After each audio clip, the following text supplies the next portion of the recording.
Our first speaker is Hugo Duminil-Copin from Genève, and we speak about parafermionic observables and order of the phase transition or random cluster model. He's not giving the talk, I am. So I should start by apologizing because there is no conformal invariance or scaling limit in what I'm going to say. But somehow, I mean, the story will not exist if there will not be the intuition behind it coming from this conformal invariance and so on. So I will try to illustrate. My goal is basically to give you, I mean, to emphasize one aspect of this work, because some of you already heard about these things several times, I mean, at least part of it. But I want to focus on a very specific point, which is a choice of natural geometry for random cluster models, discrete geometry, and the way you are led to consider this geometry, I mean, comes from motivation from conformal invariance. So I will try to give you at least this idea. Since not everybody is familiar with the model, I'm going to define quickly everything. So the model is a percolation model, so it's a configuration on a finite graph is just a configuration of open or closed edges, meaning that omega of an edge is either 1, and in this case I say that it's open, or 0 if it's closed. And the probability of a configuration will depend on a few parameters, PQ and your graph G. And it's going to be basically proportional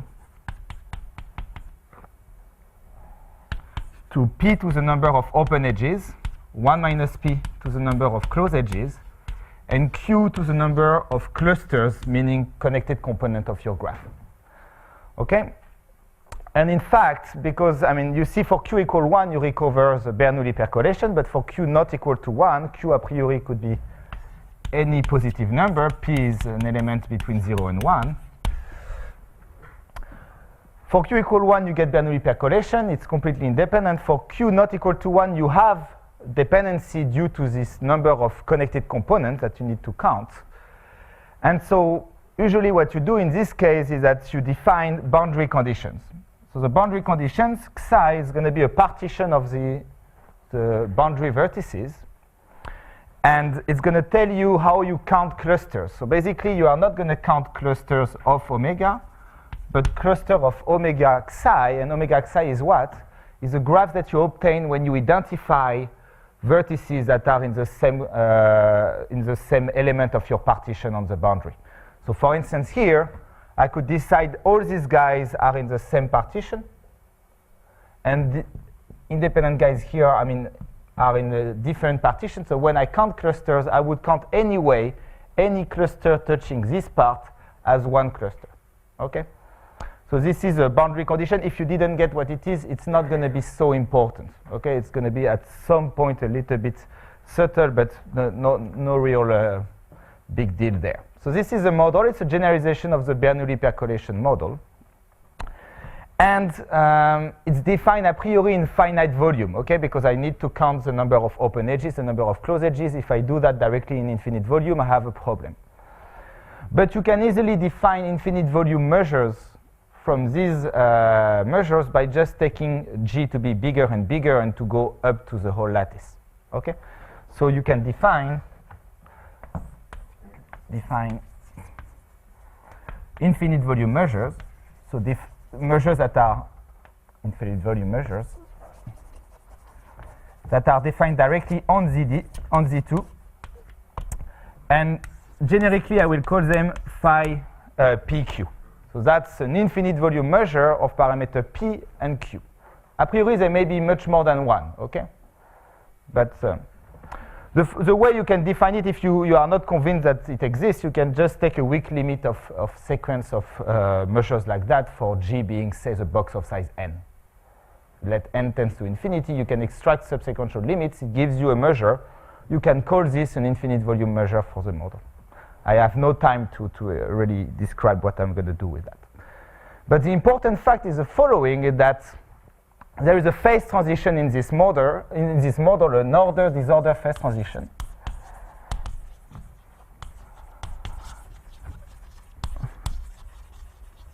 which is the following. There exists a PC, which is between 0 and 1 strictly, such that for any P larger than PC, if I take an infinite volume measure, there exists an infinite cluster with probability 1. And for any P smaller than PC, the probability for any infinite volume measure of having an infinite cluster is 0. So even though you could have several infinite volume measures, there is a critical value of P of the edge parameter, of the edge density, such that below this thing, whatever the infinite volume measure, you won't have an infinite cluster, and above whatever the infinite volume measure, you will have an infinite cluster. Okay? So that's a phase transition between a disordered phase and an ordered phase. And the first thing that I want to mention is that there is a theorem that is computing the PC. So it's a result by Vincent Beffara and myself, which says, in fact, for every and this is for Q larger or equal to 1. For every Q larger or equal to 1, in fact, PC depends on Q and is equal to square root of Q over 1 plus square root of Q. So you can compute this value, and it's a fairly simple one. Notice that for Bernoulli percolation, you recover 1 over 1 plus 1, you recover 1/2, and this is a classical Kestem result on Bernoulli percolation. Okay, so this is a generalization of it. So why am I mentioning this thing? Because it leads me to, I want to tell you why this value is a natural value for the critical parameter, and that will be useful for me later in the talk. So from a configuration omega, you can naturally associate another configuration, which I will call omega star, as follows. So omega star is a configuration on the dual lattice. So you put a vertex in the middle of every face, and let's say also on the boundary. And what you are going to do is every edge of your primal lattice is associated to an edge of the dual lattice. So for every E, there is an E star from the dual lattice, which is crossing it in its middle. Okay? Well, I will define omega star of E star to just be 1 minus omega of E. Meaning what? If the edge here is closed, then this edge is open, and if it's open, then it's closed. Okay? So if I draw this quickly, I'm going to get something like that. Things like that. Okay? So you have a dual configuration associated to your primal configuration. And the nice thing is that if I look at the law of this dual configuration, well, you can see, for instance, the number of open edges of the primal configuration is the number of closed edges of the dual. Same thing for close and open. The number of clusters correspond to the number of faces in the dual configuration. So Euler's formula, if you malax a little bit the thing, what you get is that the law of omega star is also a random cluster configuration, but with different parameters P star, Q star, and G star. I'm not going to, and some boundary condition, but let's forget about that. Where Q star is equal to Q, and P star depends on P and Q, and it satisfies that P star times P over 1 minus P star times 1 minus P is equal to Q. So this is a self-dual formula. If you apply P star star, you recover P, so that's a dual. And you notice that for Q equal 1, you get P star equal 1 minus P, which is a natural thing. If you take Bernoulli percolation, it's obvious that this dual configuration is just a percolation of parameter 1 minus P. You can convince yourself easily. So there is a generalization of that to the random cluster model. And you see when you look at that, that there is one point which is special, which is a point for which P is equal to P star. the self-dual point. And when you recover that, I mean, when you plug that in this formula, what you get is that P is equal to square root of Q over 1 plus square root of Q. Okay? So this critical value corresponds to the self-dual value. Very well.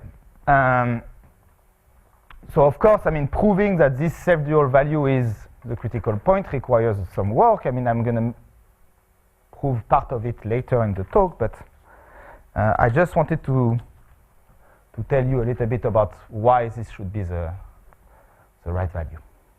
So what do I want to do now? Well, there are two natural questions. First, I would like maybe to prove this theorem, okay? To give you a proof of that. And the second thing I want to look at is that when you have an ordered disorder phase transition, you have many types of phase transition in statistical physics. You could have a Berezinski-Tarolles phase transition. You could have, but here, when you have ordered disorder phase transition, there is a natural dichotomy I mean, there are two types of such phase transition, which are the continuous and discontinuous phase transitions. Okay, and I would like maybe to tell you, depending on Q, whether the phase transition is continuous or not. Okay, so I have two goals. Try to convince you that PC is equal to that, and try to determine what is the order of the phase transition. So I'm not going to use the original proof that we did with Vincent. I'm going to use a proof which is based on an object which is called the parafermionic observable, and which allows to do both things at the same time somehow. Compute the point and the order of the phase transition. So let's now try to, okay, I'm already stuck. I don't want to remove this. Okay, like that. So let me try to define this parafermionic observable, and then I will tell you what we can do with it. So the parafermionic observable is defined in terms of yet another representation. So we had the primal configuration omega. We had the dual configuration omega star. I want to define another configuration, which is going to be omega bar, which is a loop configuration. So how do I do that? First, I'm going to fix some special boundary conditions. So what I'm going to do, I'm going to take a nice domain like that. I'm going to take 2 points on the boundary, say A and B. And I'm going to fix the boundary condition to be wired here. So everybody on one arc is joined together already. And 3 on the other one, meaning nobody here is a priori joined together. Okay? So this I can represent, if I want to do it in a kind of self-dual way, I can represent by saying you open all these edges and you close all those edges. Just a nice representation of some specific boundary condition. Let's not spend too much time on that. But now what I can do is I can look at the following pattern for every edge. So, okay, that's where I don't know how to draw. For every edge like that, I wanted to rotate the thing, and that was a mistake, I think. So for every edge, if this edge is open like that, you draw this thing. And if it's open like that, you draw this thing. So I'm going to show you. So I look at this edge here. Okay? And because it's going like that, I do like that. Then I go like I look here, here I do like that, and so on. Here I look at this edge, and I do like that. Okay? I draw like that loops, and now I'm going to try to do it.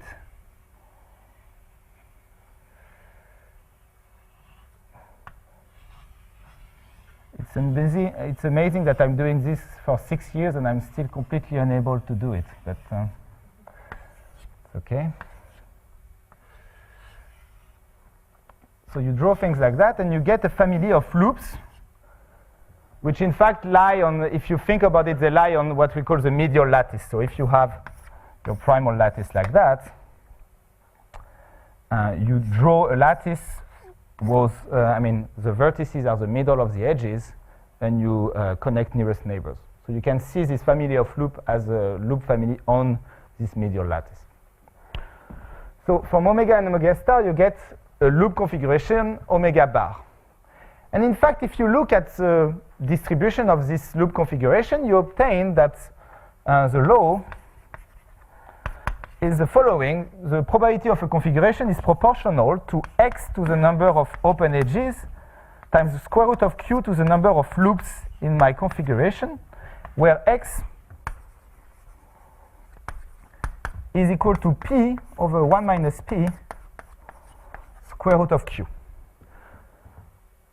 So here you see it's not so nice because you still need to understand something about the original omega configuration. The probability is not expressed only in terms of the loop configuration. But if you look at p equals square root of q over 1 plus square root of q, this x is just 1.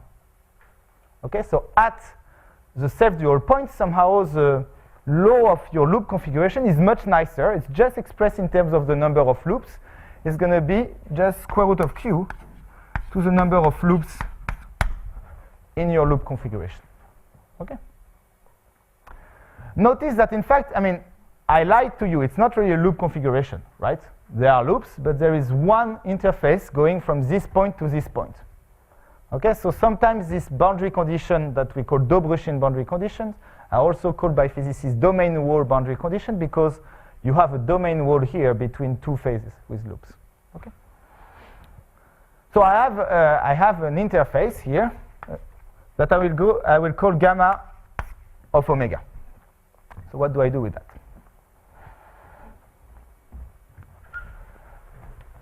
So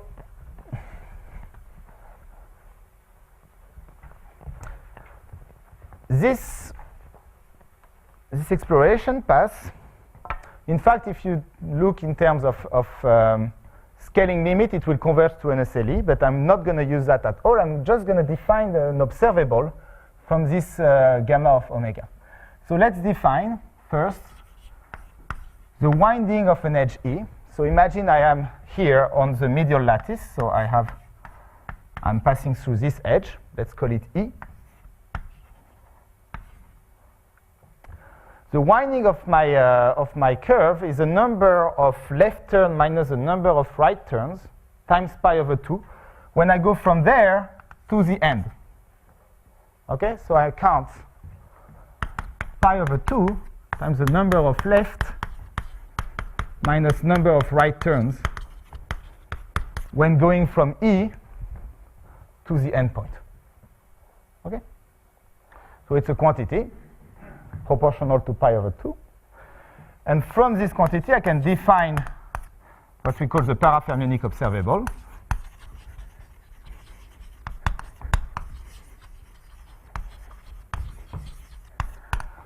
Which is the following. For an edge E of the medial lattice,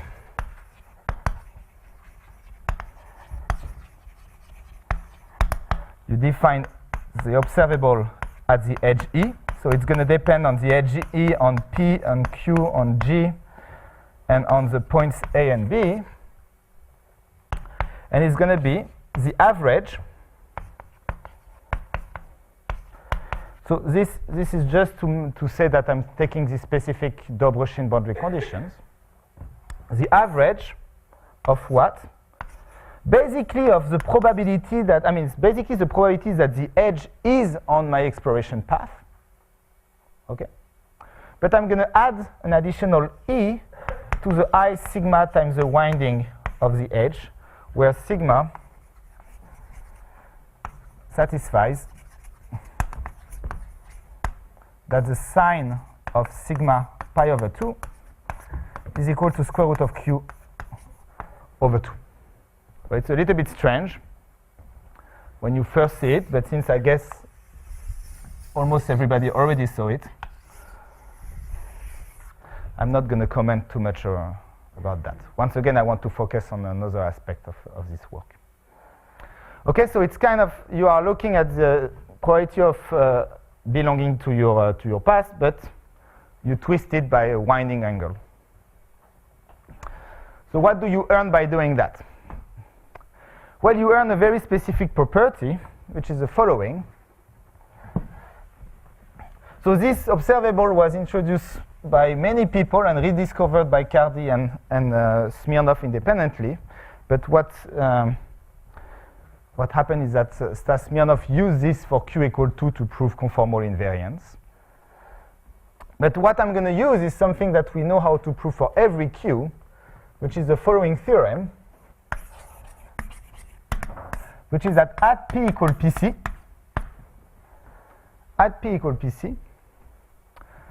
if I look, so I can look at this, so this observable is defined on edges of the medial lattice, so I can look at a path in the dual of the medial lattice, so imagine this is my medial lattice, and I take a path, let's say C, on the dual of this lattice. So let's say I'm taking that. So when this path, I'm going to just denote it V0, V1, V2, V3, V4, etc. And what I'm going to call is, I'm going to look at the integral, the contour integral along this path C of f of E. So what do I call? What do I mean by that? I'm going to do the sum for E equals 0 to n minus 1. Let's say the length of my path is n, of Vi plus 1 minus Vi, so that's, say, this edge, times the value of the observable on this edge. Okay, so f on the edge Vi plus 1 star. Okay, that's a natural definition of a discrete integral of my observable, right? Well, at P equal PC, this thing is always equal to 0. When I look at a domain like that, so at a nice domain, so I'm going to look at C, which is not surrounding any point outside my domain. Okay? So C, which is retractable somehow to a point, not surrounding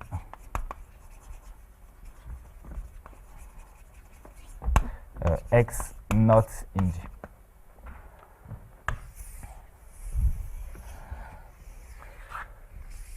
So some people could think of this as a discretization of discrete holomorphicity. You know, it's a little bit like the contour integral of a function equals 0. Well, you have to be a little bit careful when you draw such analogy because, this observable is defined on edges, and at a discrete level, this looks more like a form than a function. So basically, this is rather saying that the form is closed. So it's giving you half of holomorphicity, of discrete holomorphicity somehow.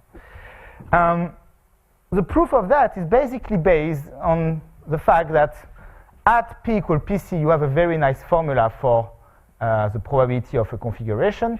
And you do a little bit of combinatorics, and you manage to prove that for elementary domain like that, so if you say take this guy, well, what does it mean that the integral along this discrete contour equals 0? That means that this minus this plus I times this minus this equals 0. Okay, and this you can just, by looking at the state of the edge here, you can just switch the state of the edge and see that you have cancellation and that the thing gives you 0 at PC.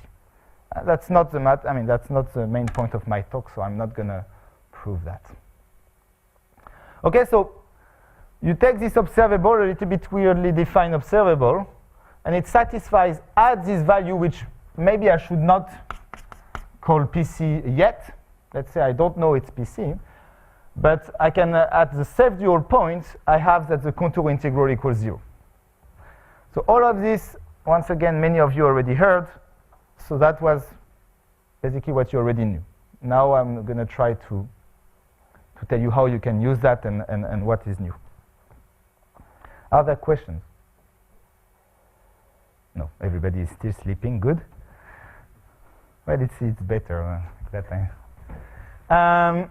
Okay, so surprisingly, I'm going to start by the order of the phase transition. And I'm going to erase this. So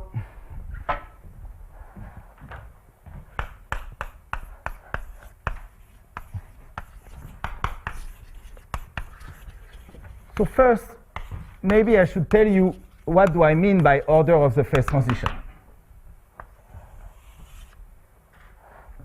From a physics point of view, there are many ways of defining a discontinuous or a continuous phase transition. So for instance, you can say, well, a phase transition is continuous if when I look at any infinite volume measure at PC, there is no ordering. So the probability that 0 is connected to infinity when I look at an infinite volume measure at PC is equal to 0. If you want, that corresponds to the fact that if you take the edge density, if you take the cluster density in supercritical regime, when P tends to PC, it tends to 0. That's why you call it continuous. It's continuous at PC.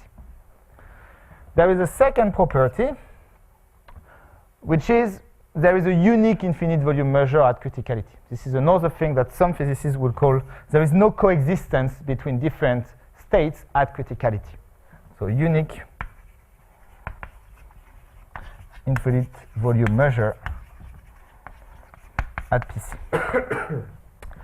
Some other physicists will tell you, well, no, that's not the right definition. The definition is that there is no correlation length at PC.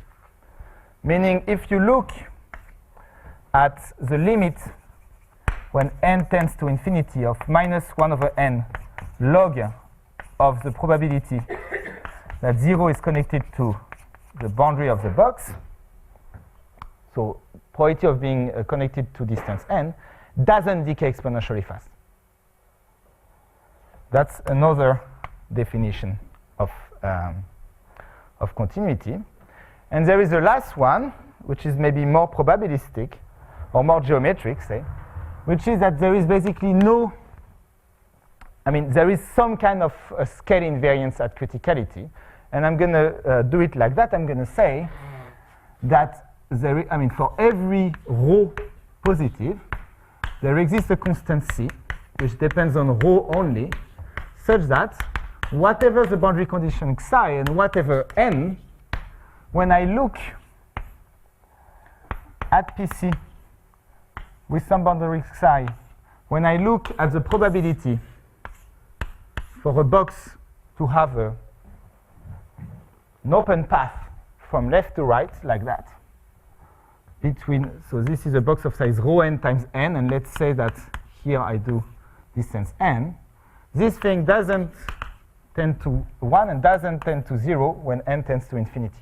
And here what I mean is that the psi is some boundary condition on this box.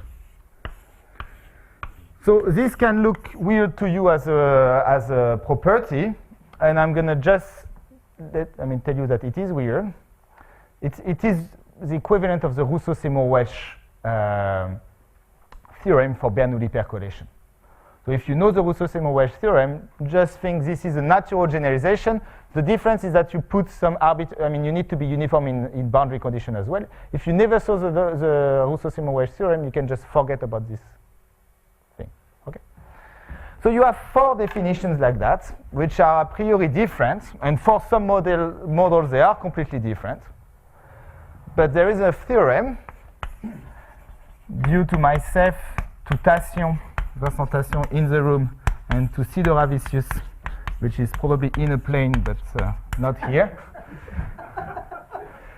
And which is saying, for Q larger or equal to 1, all these conditions are equivalent.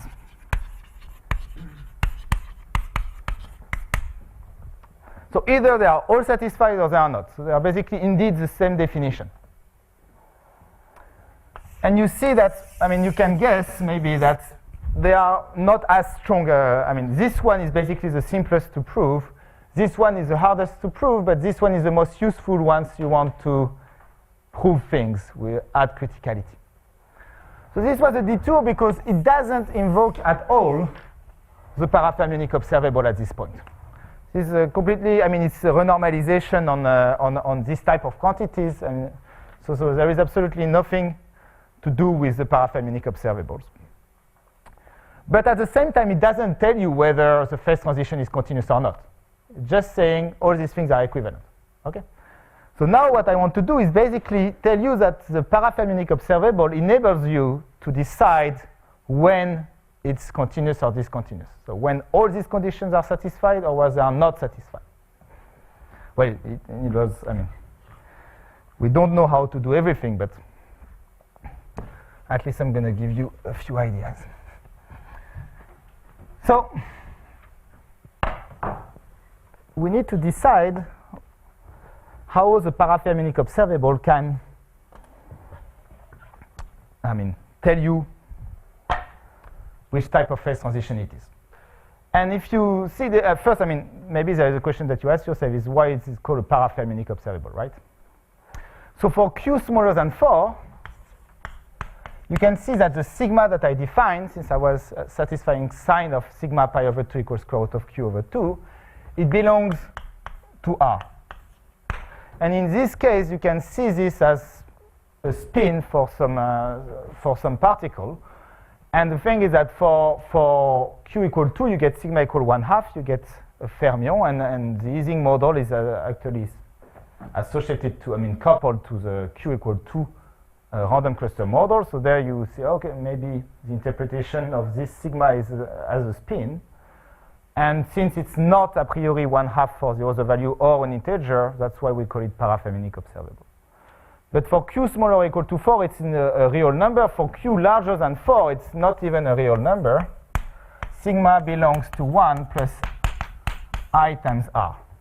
So there, it's, I mean, you lose completely the physical interpretation, and you get something very different. So it seems that there is something different between Q smaller than 4 and Q larger than 4. And in fact, Baxter, in the 80s, I mean, in the 70s even, predicted that for Q smaller or equal to 4, the phase transition is continuous, and for Q strictly smaller than 4, strictly larger than 4, sorry, it's discontinuous. So apparently, this phase transition that Baxter predicts, which is not based on these observations, I mean, seems to match this change of behavior there. So let's try to see why. I'm going to start maybe by just a sub-case. I'm going to try to prove to you, I mean, to convince you that the phase transition is continuous for Q between 1 and 2.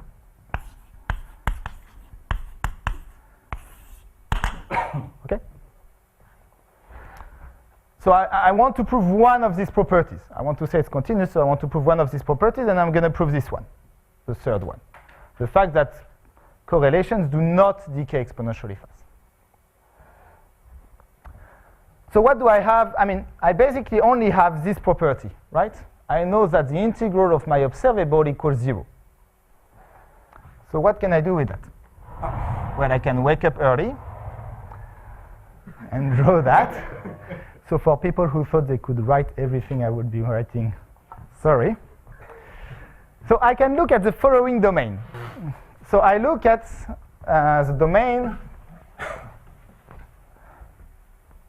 basically minus n times 0 minus n.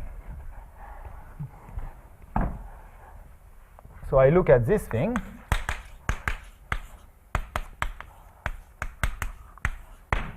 Okay?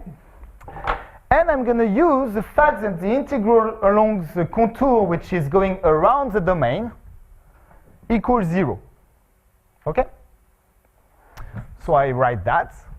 0 equals the integral of f of e. And now I'm going to write f of e, I mean, I'm going to try to express f of e for these, I mean, edges in terms of, well, of probability of being connected. So let me divide this in several steps. So first there are the two guys. So I should tell you, I mean, f here I should tell you, I told you the domain, I didn't tell you what was a and b, right? I'm going to take a and b equal to 0, okay? I take the 2 points to be 0. So what does it boil down to? Well, it just means that I'm taking a boundary condition where nobody is wired around. Okay? Nobody is wired. Because, well, I wired A and B, but they are the same point anyway. Now, what is the exploration path in this case? Well, the exploration path is then the path that is starting just next to A and arriving just next to B, which is the same point. So it's just the loop passing around 0, right? So for instance, let's look at these 2 points. What is f of this guy?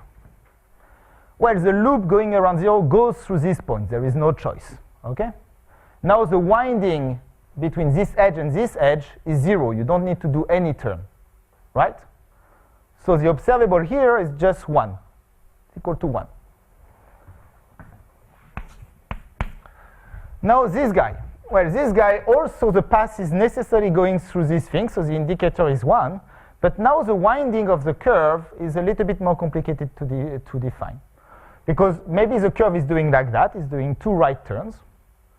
Maybe it's doing some left turns and then some right turns. But if you think about it, whatever the path, it will always do 2 additional right turns compared to the number of left turns. So this thing, maybe I said left turn minus right turns. I should have said right turn minus left turns. And I get e to the I sigma pi. Now there are other guys. There are guys which are here on this top thing. So it's 1 times the value of this edge plus 1 times the value of this edge. So let's look, for instance, at the value of this edge. So what is the winding of the curve if it goes through this guy? Well, it's the same thing as here. Any path going through, if the loop is going there, anyway, when it's going back there, it's going to do 2 additional right turns compared to the number of left turns, always. So the winding is always going to be e to the I sigma pi. So it's deterministic. You can remove it, and then you get the probability that E belongs to gamma. Okay? That the edge is on this loop. But what does it mean that this edge is on the loop? Well, that exactly means that there is a path of open edges going from 0 to x. You can check. It's a if and only if. Okay? So the observable on the boundary is just the probability that 0 is connected to x in some boundary condition with nobody is wired. We call this the free boundary conditions, and we denote it by 0, of p, q, and let's call it this Rn. So it's this times e to the I sigma pi. This is the value of my observable on this edge. What is the value on this edge? Well, the winding is a little bit different because you need to do 2 additional right turns. So this time it's e to the 2I sigma pi,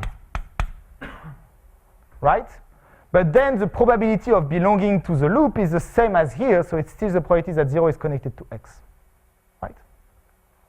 So x was here. There is another point which is on this side, which is minus x, which satisfies exactly by symmetry that the probability is the same. And then when you compute the winding of these points, you get that the winding is 1 and minus pi. So if you put everything together, you're going to get the sum on x on the right of e to the 2I sigma pi plus e to the I sigma pi plus 1 plus e to the minus I sigma pi. These are the contributions of the 4 edges. This one, this one, this one, and this one. Okay?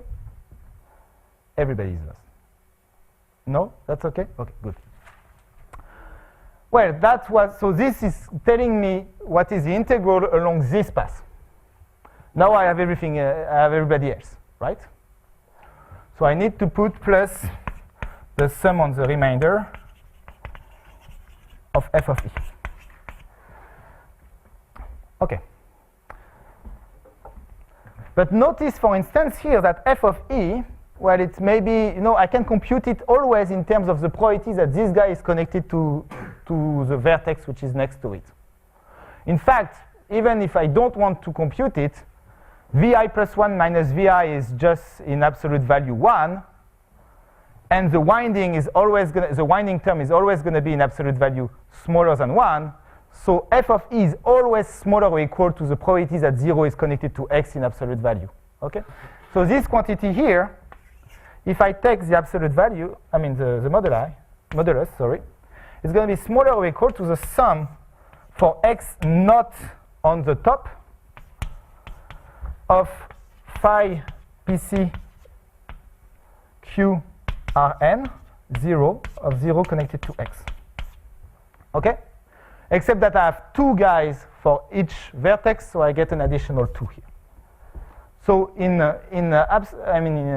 absolute value, you get something smaller than twice the sum of the probability to be connected on the boundary. So, for instance, if I want to bound this from below, what I can try is to bound this from below when I take the absolute value. But the thing is that, look, I mean, I'm almost done, because here and here you see that you have the same argument, complex argument. The term there is simply e to the I sigma pi over 2 times, on one side I'm going to have 2 cos of sigma pi over 2, and then I have a sum for x on the right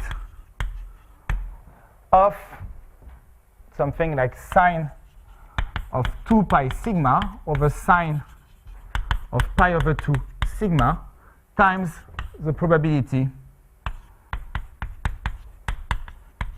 that 0 is connected to x. Okay? This is the term, this is this term. Okay? So since this term is minus this term, when I take the absolute value, I get that this thing is larger or equal to the absolute value of this. But if q is smaller or equal to 2, I let you think that then sigma is smaller or equal to 1/2. But if sigma is smaller or equal to 1/2, this is positive, and this is positive. So all of this is positive. So all of this is larger or equal to this fact, this thing. Okay? So when I take the modulus of all of this, I get that the sum for x not on the top, I mean of this quantity,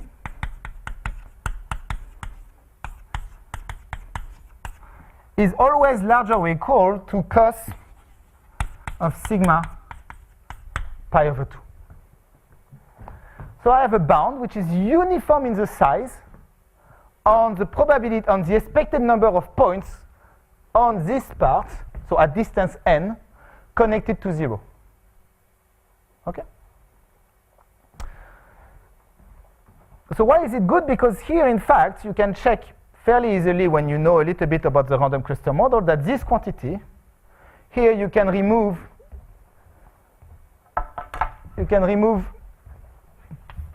this Rn. You can say, okay, I take free boundary condition at infinity.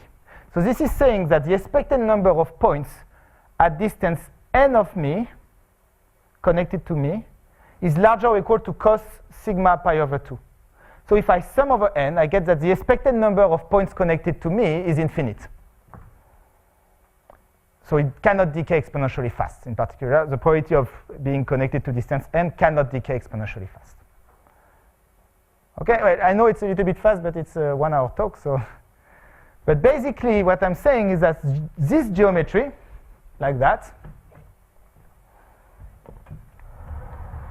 just looking at the contour integral on the boundary of just a rectangle, for q between 1 and 2, it already tells you that at criticality, you don't have exponential decay of correlations. Which, by the way, is a non-trivial fact. Don't think it's, I mean, somehow the proof is very short. I'm not hiding anything, basically. But it's, a priori, it could decay exponentially fast, because for q larger than 4, we expect it does. So if you look at this geometry, and you look at the expected number of points connected like that, for q between 1 and 2, it works very well. You get that this thing is bounded from below. It doesn't go to 0, and then when you sum, you get infinite expectation. So, well, does it work for Q between 2 and 4? Well, I mean, we would like the same result for Q between 2 and 4. Well, what you can notice is, just let's do a small computation in our head, expecting conformal invariance. So if we expect conformal invariance, the probability that this guy is connected to this guy, well, it's going to decay polynomially fast. Basically, what you need is you need this point to be connected to distance n and this point to be connected to distance n. So it's going to decay like 1 over n to some exponent times 1 over n to some exponent. Okay? And this exponent, alpha, it depends on q, a priori, and it depends on the angle here, pi. So probability of connecting this guy to this guy is basically going to be 1 over n to the 2 alpha of q and pi. So as long as 2 alpha of q pi is smaller or equal to 1, you have a chance that this thing is going to be bounded away from 0, and in fact much bigger than 0, right? But as soon as this thing becomes strictly bigger than 1, you are done. You have no chance that this will happen. It will decay, it will tend to 0. Well, this thing is larger or equal to 1, is strictly larger than 1 as soon as q is larger than 2. So this technique cannot work anymore for q larger than 2. There is absolutely no chance that you will get it like that. But if you believe in conformal invariance, you can change a little bit the geometry here. What you can do is you can, for instance, look at something that looks like that and looks at the number of points that is going from here to the boundary. Why is it better? Because in this case, here you are going to get a 1 over n to the alpha of q pi, but this exponent here is a little bit simpler. By conformal invariance, it's going to be, a 1 over n to the alpha q 2 pi, which in fact is this alpha of q 2 pi, if you believe in conformal invariance, is going to be 1/2 of alpha q pi. So now you only need 3/2 of alpha q pi to be smaller or equal to 1. So it enables you to go a little bit further. And if you think about it, if you manage to get this thing, you remove the boundary condition at infinity, you will also get you can do exactly the same proof. My point is you can do exactly the same proof. So it works until alpha of q pi equal to 2/3. Well, alpha of q pi is smaller or equal to 2/3 up to q equals 3. So doing that enables you to go to q equals 3.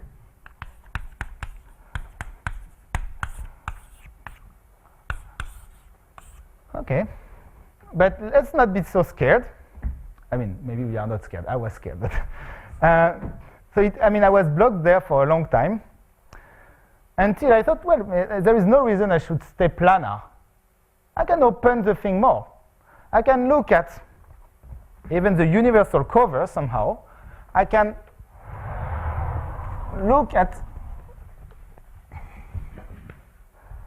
a domain which is, going below and going around the origin. There is a singularity at the origin, and going around theta times, right? If you do that, here you're going to get alpha of q 2 pi theta. You're going to get 1 over 2 theta times this thing. So you will need only alpha of q pi to be basically smaller than 1 minus 1 over theta or something like that. 1 minus 1 over theta. And alpha of q pi, in fact, tends to 1 when q tends to 4. So you can always, for q smaller than 4, you can always find an opening which is large enough that you are going to get, that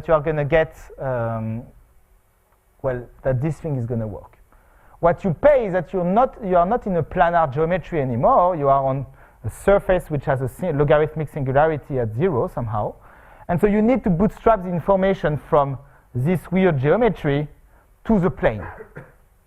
But basically what we did with Vincent and Vladas is enabling you to do that. You can indeed, once you are on this universal cover, you can come back to the plane.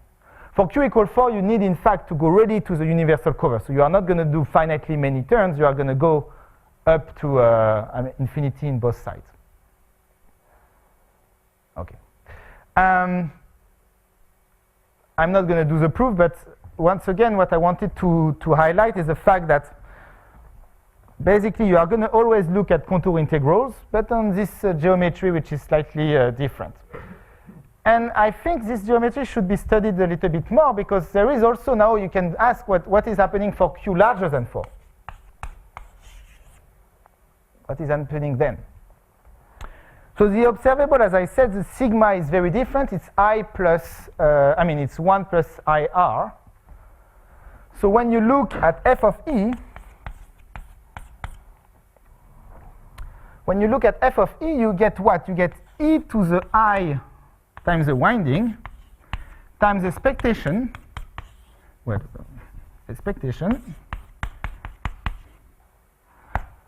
of e to the I sigma minus 1 times the winding times the indicator of E belongs to gamma. But now this quantity here is real. Okay? Let's say it's positive. So it's a sigma tilde, which is positive.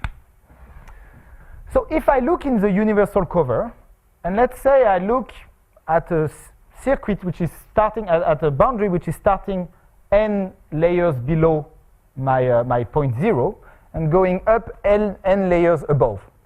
When I do the contour integral now, this thing is going to cancel with vi minus vi plus 1, so I get only something positive, in fact. Positive, but you see, this term, when I have n layers below, I needed to do a 2 pi times n winding. So this term is going to be exponentially big. So you're going to have something very different happening there, which is that you are going to be able to prove very easily that, in fact, probabilities of being connected decay exponentially fast when you go down your universal cover. And if you think in terms of conformal invariance, this is contradictory, because if you would have conformal invariance, no, I cannot destroy that. If you have conformal invariance, you expect this universal cover by a logarithmic map to be mapped to the upper half plane. So then, basically, if you want to connect 0 to distance n, it's going to be like doing like that in the upper half plane. So you expect, in fact, you can, that's a nice small exercise. You expect that the probability that 0 is connected to distance n, if you would have conformal invariance, in a model where you have conformal invariance, you expect this to decay slower than 1 over n squared. So it doesn't decay exponentially fast. It should decay polynomially fast with a certain exponent. In fact, for percolation, you can prove it decays polynomially fast.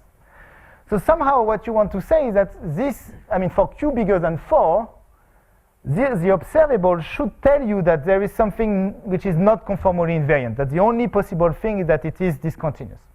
The problem is that we don't know how to bootstrap the information, this exponential decay of correlation. We don't know how to say that it gives you something, on the plane.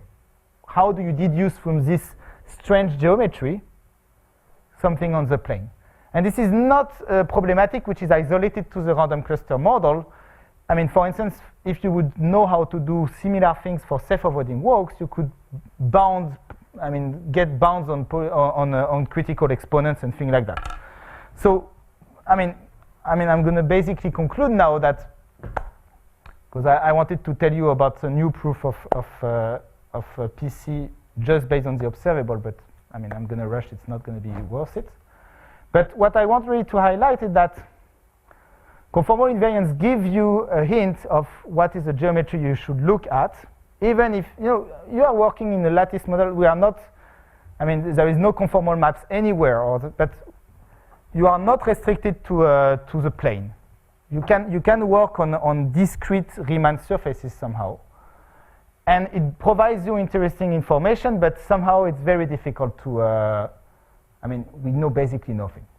Like, we don't know how to, for instance, this universal cover could have a very different behavior than the plane. We know how to prove that the phase transition is discontinuous in this universal cover. We don't know how to prove that it implies the same thing in the plane.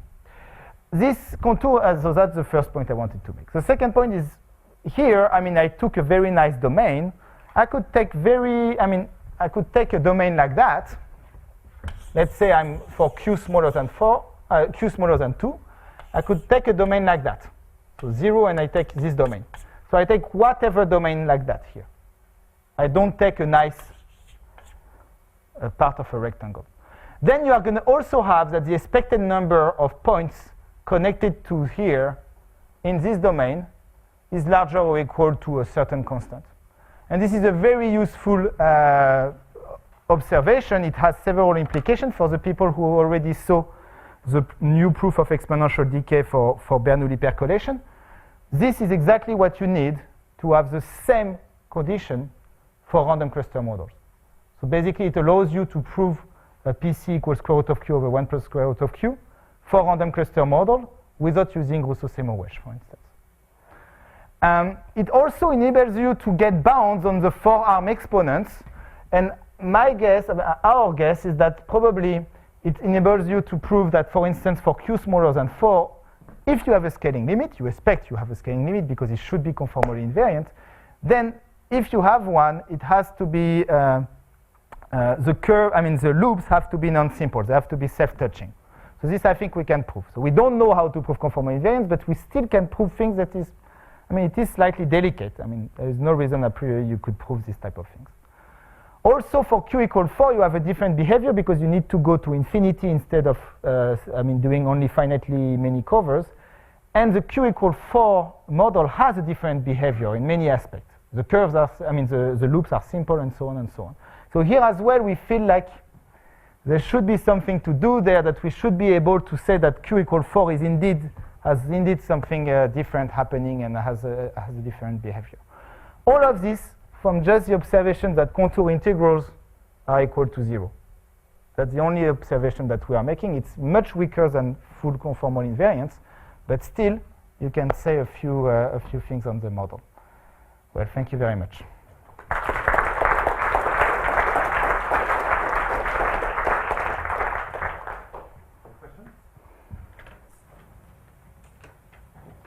Yeah. From your perspective, what was missing in Baxter's proof?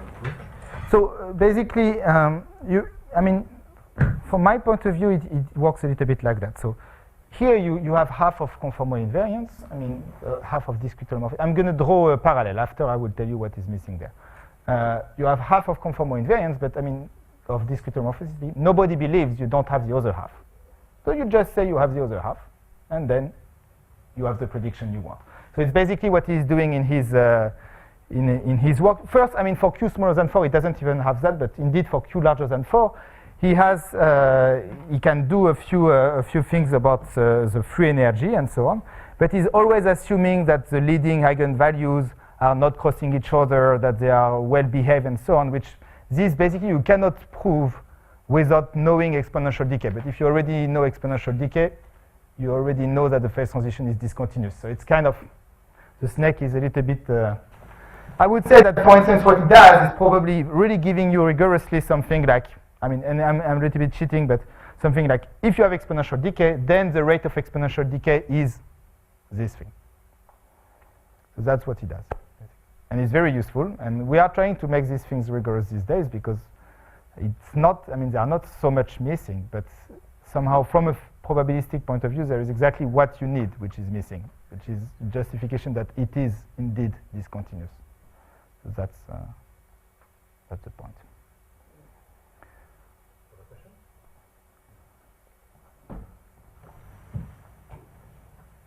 If not, we thank you again.